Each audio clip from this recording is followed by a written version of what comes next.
Gitawag ko Mateos, Mateo 5:19. Ako masaw na? Hindi mo man sikas O dali, basang nila ko. Kay, sapaw mga, ay sapaw-sapaw niya. Bawal ba yan na? Tungod ni inibisan kinsa, klaro kayo. Implicitly.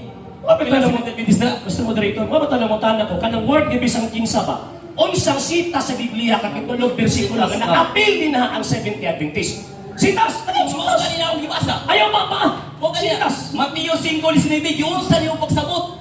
Wako na mo talaw si pagsabot. Ang Ang kanina. pangana ba? Simple kayo ba? Okay na, tubag Ang si Mateo. 5:17-19, ingon ka kanang word na bisan kinsa, imong gi-interpret apil ang Seventh-day Adventist. Kanang ato ang ebidensya, Biblia lang man ta. Unsang sita sa Biblia, kapitulo, versikulo, na kanang bisan kinsa din na sa San Mateo 5:19, apil ang tawag ining Seventh-day Adventist. Okay, tubag. Sumala sa kong tubag ay na, balik-balik lang ta. Implicitly, klaro kayong gingon nila, bisan kinsa. Sa question. Mr. Moderator. Another question. Mr. Moderator, tawag ini. Ako ang ipapugos ang tubag eh. Gihawin na niya ang word na bisan kinsa. Gipangita na po ang ebidensya niya. Nga kanang word nga bisan kinsa, apil ang Seventh-day Adventist. Nga amo ang topic kay sumala lang man sa Biblia. Basahon na karon sa Biblia, nga kanang word nga bisan kinsa, apil ang Seventh-day Adventist. Sumala sa Biblia.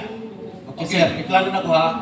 Ang question, tungod kay gigamit nimo ang word or phrase nga bisan kinsa, mao na taron ang iyang pangutanang pangayoon sa imo asa diya sa Biblia. Okay.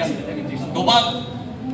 Sumala sa akong gisulti kay na, diha sa Mateo 5:19, bisan kinsa. Implicitly, nga diin, ang Seventh-day Adventist appeal, nga doon ay authorize.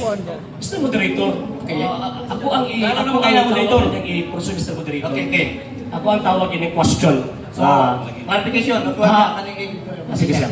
Proceed. Ang aksapuha ba, given na gigamit niya ang word nga bisan kinsa, gigamit niya ang word nga bisan kinsa, gi-interpret niya, appeal din ha ang Seventh-day Adventist.